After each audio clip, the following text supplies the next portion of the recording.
Breaking news Aghori Chanchalguda జైల్లో హడావిడి చేస్తోంది. తనకు వర్షిణిని చూపించాలంటూ జైలు అధికారులతో వాగ్వాదానికి దిగుతోంది.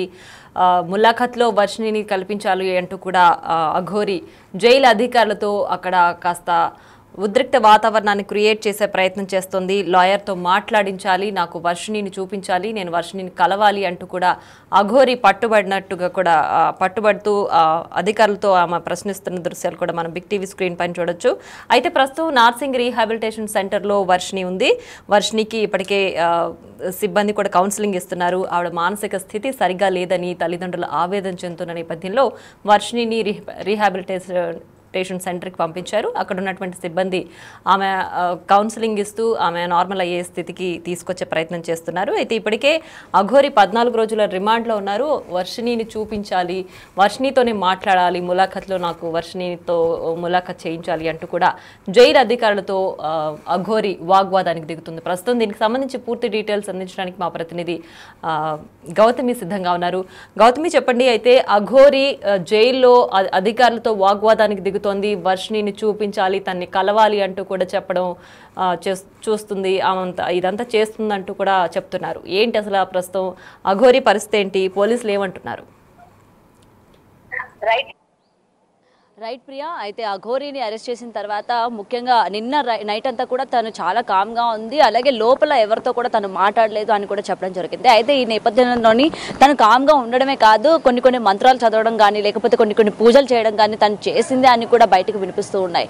అంటే మనం గతంలోని మనం చూసాం, దేవుళ్ళ దగ్గరికి వెళ్ళినా లేకపోతే ఎక్కడికి వెళ్ళినా సరే తను కొన్ని సింబల్స్ చూపిస్తూ దేవుళ్ళని పూజ చేసే విధానాలు మనం చూస్తూ ఉన్నాం. అయితే ముఖ్యంగా ఇక్కడ జైల్లోకి వెళ్ళిన తర్వాత ఎవరితోని మాట్లాడకుండా ఉండి ఇలాంటి మంత్రాలు అలాగే ఈ ముద్రలు పెట్టి అందరినీ కూడా భయపెట్టే ప్రయత్నం కూడా చేసింది. ఇదే కాకుండా జైల్లో గట్టిగా నేను వర్షిణిని చూడాలి, నా కోసం వర్షిణి బయట వెయిట్ చేస్తుంది, నేను ఎలా అయినా ములాఖత్ పెట్టండి, వర్షిణితోని నాకు ములాఖత్ కావాలి.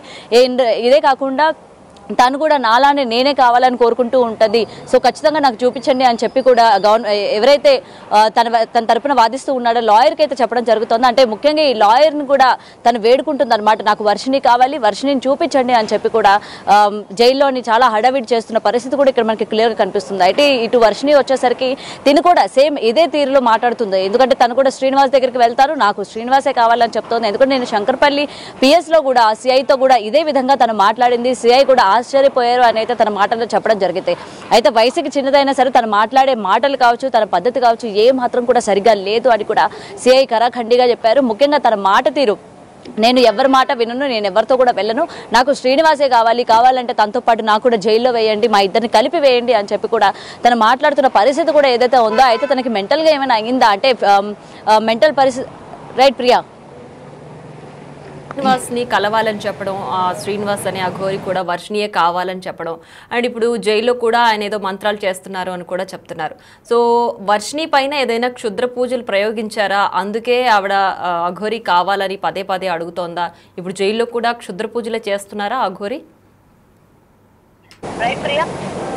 రైట్ ప్రియా, అయితే దానిపైన ఇంకా క్లియరెన్స్ అయితే రాలేదు. మరి తను ఎటువంటి పూజలు చేస్తుంది ఏంటి? ఎందుకంటే బయట కొంతమందితో మనం మాట్లాడినప్పుడు ఇప్పటి వరకు ఈ యొక్క పాటలో అటు బాలకృష్ణ కావచ్చు లేకపోతే రుద్ర కావచ్చు, ఇలా ప్రతి ఒక్కరు మాట్లాడుతున్నప్పుడు ఎవరి వాదనలు వారు వినిపించడం కూడా జరిగింది. అంటే ముఖ్యంగా ఇటు శ్రీనివాస్కి అలాంటి మంత్రాలు వచ్చు, లేకపోతే తను పెట్టే సింబల్స్ కావచ్చు, తను మాట్లాడే మాటలు కావచ్చు, తను ప్రయోగించే ఏదైనా సరే తంత్రాలు విద్యలే అని కూడా ఇక్కడ క్లియర్గా చెప్పడం జరిగింది. మరి అయితే అటు ముఖ్యంగా బయట ఈ అమ్మాయిని ఏమైనా మార్చే అవకాశం ఏమైనా ఉంది? ఆల్రెడీ పోలీసులు రీహాబిలిటేషన్ సెంటర్కి పంపించారు కాబట్టి తనని ఏమైనా మనసు మార్చే ప్రయత్నం చేస్తారా అని చెప్పి తిను ఈ లోపల నుంచి పూజలు ఏమైనా చేస్తుందా అంటే, వీళ్ళు ఎన్ని ప్రయత్నాలు చేసుకున్నా అమ్మాయి ఎప్పుడు కూడా శ్రీనివాస్ అనే పిలవాలి, శ్రీనివాస్తోనే ఉండాలనాలి, తన మనసు మారకూడదు అని చెప్పి లోపల నుంచి తిను ఏమైనా ప్రయత్నాలు చేస్తున్నాడా అని చెప్పి దానిపైన కూడా చాలా మందికి ఇవాళ అనుమానాలు కూడా వ్యక్తం అవుతున్నాయి. ముఖ్యంగా దీని గురించి కూడా ఇవాళ అంటే లోపల ఉన్న వాళ్ళు దగ్గరికి వెళ్ళాలన్నా లేకపోతే ఏమైనా మాట్లాడాలన్నా కూడా కొంచెం సందేహం పడుతున్నట్టు కూడా ఇక్కడ క్లియర్ గా కనిపిస్తుంది. అయితే పోలీసులు ఏం చెప్తున్నారు? అఘోరి అనే శ్రీనివాస్ కి వర్షిణితో ములాఖత్ ఏర్పాటుకి ఏమైనా చేస్తున్నారా? అంటే వాళ్ళతో వాగ్వాదానికి దిగుతుంది కదా, సో వాళ్ళు ఏమైనా ఆ ప్రయత్నాలు చేస్తామని చెప్పారా అఘోరికి? లేదు ప్రియా, ఎందుకంటే ఎటువంటి ములాఖాత్ కూడా పెట్టే అవకాశం లేదు. మళ్ళీ ఆ అమ్మాయిని కనుక చూపించినట్లే అయితే మళ్ళీ వీడు ఏమైనా చేస్తాడేమో, లేకపోతే ఆల్రెడీ అమ్మాయిని వాడి నుంచి దూరంగా తీసుకువెళ్ళాలి అనే కదా ఆల్రెడీ వాళ్ళ పేరెంట్స్ని అప్పచెప్పడం. కానీ ముందుగా అమ్మాయి మైండ్ని సరిచేసి అమ్మాయి పద్ధతిని ఒక దారిలో పెట్టి అప్పుడు వాళ్ళ పేరెంట్స్కి అప్పచెప్పాలన్నట్టే కదా ఇటు రిహాబిలిటేషన్ సెంటర్కి పంపించారు. సో డెఫినెట్గా శ్రీనివాస్కి అయితే చూపించే ప్రయత్నం చేయరు. ఎందుకంటే మొత్తం కూడా జరిగింది శ్రీనివాస్ వల్లనే కాబట్టి వాళ్ళ అమ్మాయి ప్రవర్తించిన తీరు కాబట్టి వాడే కావాలి అని చెప్పి తన దగ్గరికి వెళ్ళిపోవడం కావచ్చు, ఇన్ని రోజులు తనతో ఉండడం కావచ్చు, ఇదంతా కూడా అమ్మాయిని ట్రాప్ చేసి ఆ అమ్మాయిని కావాలని తీసుకుపోయాడు అని చెప్పి జరుగుతున్నప్పుడు ఇటు తిను ములాఖత్ కావాలి లేకపోతే వర్షిని చూపించండి అంటే ఏ మాత్రం కూడా చూపించే ప్రయత్నం చేయరు పోలీసులు. ఎందుకంటే పోలీసుల అండర్లో ఆ అమ్మాయి ఉంది. మరోసారి కనుక చూపిస్తే ఈ అమ్మాయి ఇంకా బలపడే అవకాశాలు ఉన్నాయి. ఎందుకంటే ఇంకొకసారి కనుక చూపిస్తే అక్కడి నుంచి వచ్చే ప్రయత్నం కూడా చేయదు. ఇంకా అక్కడ చాలా వాగ్వాదానికి దిగే అవకాశాలు కూడా ఉన్నాయి. కాబట్టి ఎట్టి పరిస్థితుల్లో కూడా వర్షిని పోలీస్ స్టేషన్కి తీసుకెళ్లరు. కేవలం రిహాబిలిటేషన్ సెంటర్లోనే 15 రోజుల పాటు తన అబ్జర్వేషన్లో ఉంచి తన మైండ్ సెట్ అది క్లియర్ చేసి కౌన్సిలింగ్ ఇచ్చి తర్వాత వాళ్ళ పేరెంట్స్ ఇంటికి విజయవాడ పంపించే అవకాశాలు ఉన్నాయి. వాళ్ళ పేరెంట్స్కి అప్పచెప్తామని అయితే పోలీసులు చెప్పడం జరిగింది. సో ఎట్టి పరిస్థితుల్లో కూడా ఇటు శ్రీనివాస్ ఎంత మొరపెట్టుకున్నా నాకు సహాయం చేయండి, వర్షిని కావాలి, మేము ఇద్దరం కూడా అమర ప్రేమికులు, మాకు చూపించండి అని చెప్పి ఎంత మొరపెట్టుకున్నా సరే ఏ మాత్రం కూడా వర్షిని తీసుకెళ్లే పరిస్థితి లేదు. చూపించే ప్రయత్నం కూడా అస్సలు చేయరు. ఇప్పుడు వర్షిని తల్లిదండ్రులు ఏం చెప్తున్నారు ఈ మొత్తం వ్యవహారంలో? అటు అఘోరి కావచ్చు, వర్షిని కావాలంటున్నారు, వర్షిని కూడా అఘోరి కావాలని చెప్తున్నారు. సో వర్షిని తల్లిదండ్రులు ఏం చెప్తున్నారు? తను కోలుకునే స్థితి కనిపిస్తుంది, రీహాబ్లో తను కోలుకుంటుంది అనే ఆశాభావం ఏమైనా వ్యక్తం చేస్తున్నారా? రైట్, నిన్న కూడా పిఎస్లోని పోలీసులను అదే వేడుకోవడం జరిగింది. మా అమ్మాయిని మాతోనైతే పంపించొద్దు, ఎందుకంటే గతంలో అలాగే పంపిస్తే, ఎందుకంటే గుజరాత్ నుంచి పంపించినప్పుడు అలానే వాళ్ళ అమ్మాయి వాళ్ళని మబ్బి పెట్టి పారిపోయిన పరిస్థితి ఉంది కాబట్టి ఈసారి అలా పంపించొద్దు, మొత్తం కూడా అమ్మాయికి ట్రీట్మెంట్ ఇచ్చి క్లియర్ అయిన తర్వాత మీరు మాకు అప్పచెప్పండి, మేము పర్వాలేదు అని చెప్పి కూడా వాళ్ళైతే చెప్పడం జరిగింది. నిన్న వాళ్ళు ఆంధ్ర వెళ్ళిపోతామని కూడా చెప్పడం జరిగింది.